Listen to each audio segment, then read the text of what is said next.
Hello, everyone. Welcome to Preterist Papers. I'm Patricia Bailey, and this is the 96th discussion in this series, and it's titled The Sufficiency of Scripture.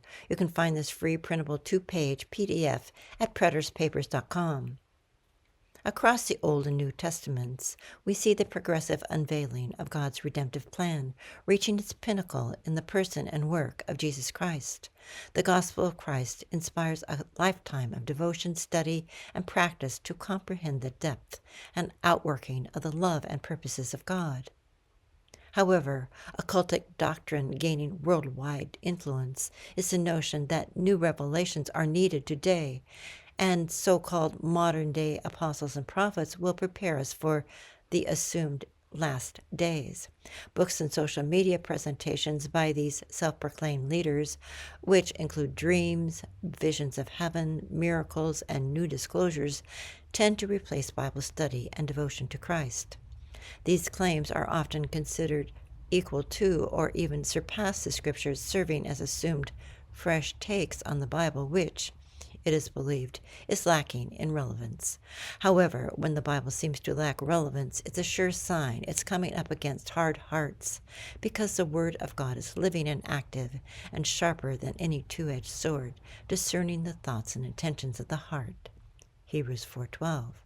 We will seek to show that the Bible is essential for wisdom and giving meaning, direction, and blessing to our lives.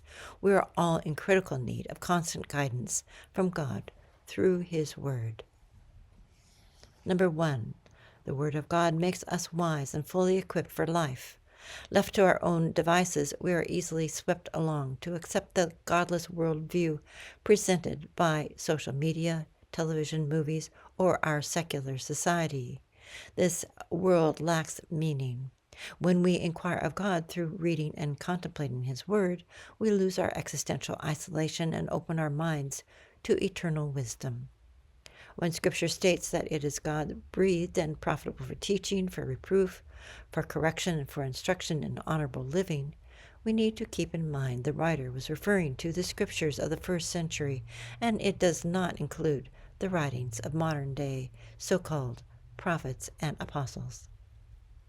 Number 2, throughout the New Testament, we are warned to be on the alert for false teachers. They may claim to have special powers and anointing that seems to elevate their status. They cherry-pick and twist Scripture for their own purposes.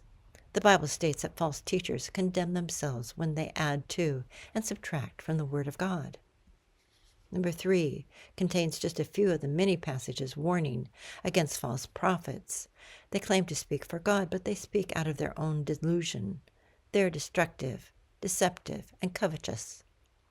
The lavish lifestyles of most of the well-known present-day so-called apostles and prophets speaks for themselves.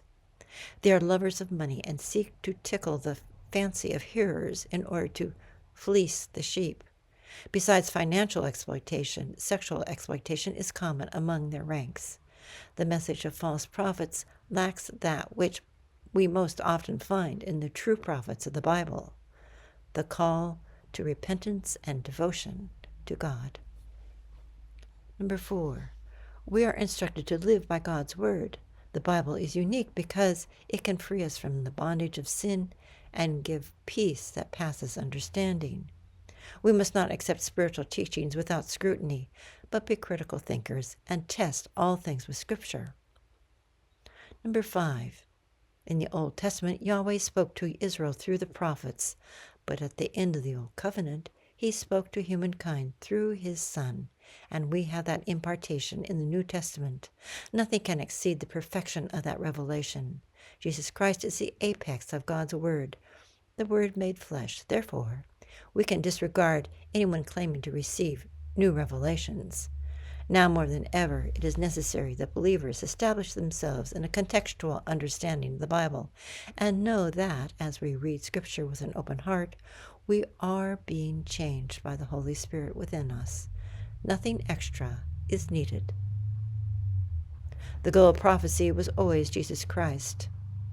Jesus, along with the ancient prophets and first-century apostles, make up the foundation of the spiritual temple upon which believers are built.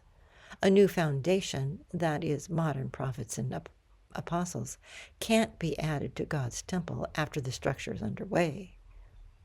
Continuationism is just another error that occurs when the last days are thought to be future to us. Please see Preterist Papers 1, 2, and 5. To print this 2-page document, see the link in the show notes, but don't believe us or anyone else, but prove all things for yourself with the help of your Heavenly Father.